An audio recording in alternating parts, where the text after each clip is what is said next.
Olá, hoje a gente vai mergulhar de cabeça numa ideia bem radical sobre a realidade, que vem lá de um curso em milagres. A proposta é ousada para dizer no mínimo. E se o mundo que a gente vê não for bem real, mas sim uma escolha que a gente faz? E olha, tudo começa com uma frase que choca um pouco. Forte essa frase, né? Pois é, a análise toda a partir daí, dessa ideia bem provocadora, o que ela quer dizer é que o mundo que a gente vive, sabe, com todo o conflito, toda a dor, toda vez não seja uma realidade objetiva, mas sim um reflexo de uma guerra que acontece aqui dentro. É como se a gente enxergasse tudo por umas lentes de ataque e defesa. E aí vem a pergunta que o material deixa no ar, né? É esse o mundo que você quer ver de verdade? Porque pensa bem, que se o mundo que a gente vê é só uma projetação, então a responsabilidade é mais importante, o poder de mudar tudo volta para nossa própria mente. Isso leva a gente direto para o nosso primeiro ponto. Como é que está o mundo de vingança construído afinal? Ok, então vamos entender isso melhor. A premissa central é que esse mundo de vingança não é uma coisa que acontece com a gente, é algo que a gente projeta, é isso mesmo. Nossos próprios pensamentos de ataque se tornam a matéria-prima da realidade que a gente enxerga lá fora. Então o ponto-chave é que esse aqui, a raiva, o julgamento, o medo, nada disso fica quietinho dentro da nossa mente. Não. A gente projeta tudo isso para fora. E o resultado, a gente passa a ver um mundo que parece estar sempre nos atacando. Vira um ciclo vicioso, sabe? A gente projeta o ataque, a gente se sente no direito de se defender e isso gera mais e mais pensamentos de ataque. Tá, mas como é que isso sai desse ciclo todo?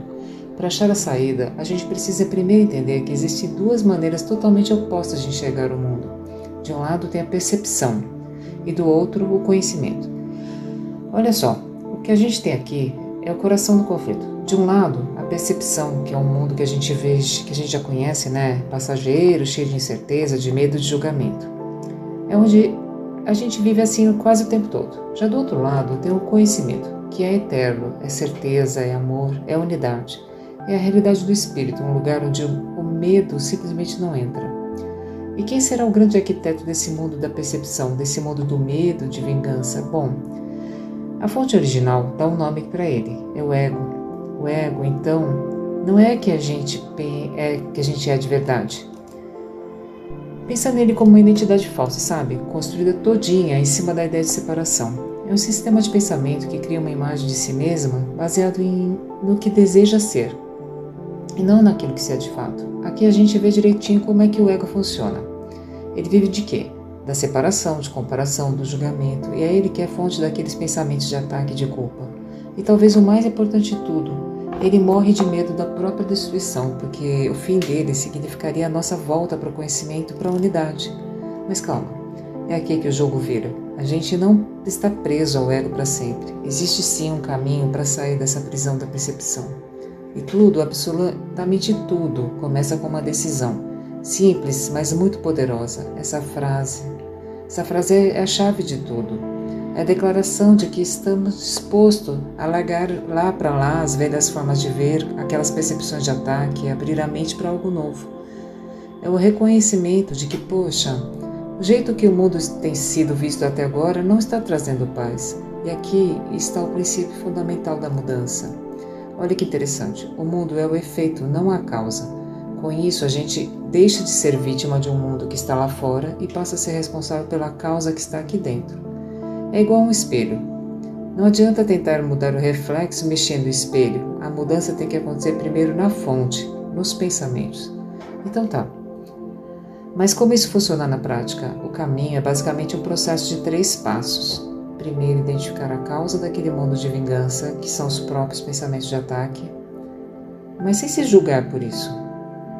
Segundo, desistir deles e da vontade própria, sabe? Se reconhecer que no fundo eles não são desejados porque só trazem dor.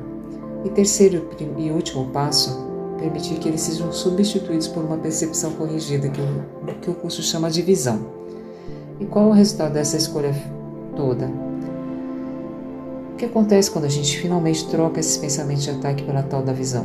Bom, a gente entra num estado de paz. A percepção se transforma nisso aí. O mundo deixa de ser aquele campo de batalha e vira um reflexo de unidade. Onde antes a gente via separação e ameaça, agora a gente começa a ver a conexão e amor.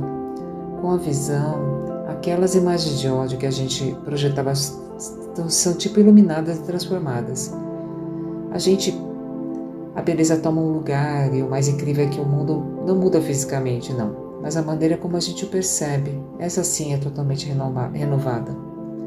A gente passa a ver um propósito comum em tudo e em todas. E olha, aqui é super importante entender, essa visão não tem nada a ver com os olhos físicos do corpo. É um estado da mente. É como a mente é a fonte de tudo que a gente percebe. A verdadeira visão vai além do espaço, vai além da distância. E a gente termina com essa reflexão. A mensagem final tem um poder imenso. A escolha entre o mundo de vingança e o mundo de paz não acontece lá fora, mas aqui dentro, na própria mente. A cada momento existe a chance de escolher de novo, e que nos deixa com uma pergunta final. Se o mundo é um reflexo dos pensamentos, qual mundo então se escolhe ver?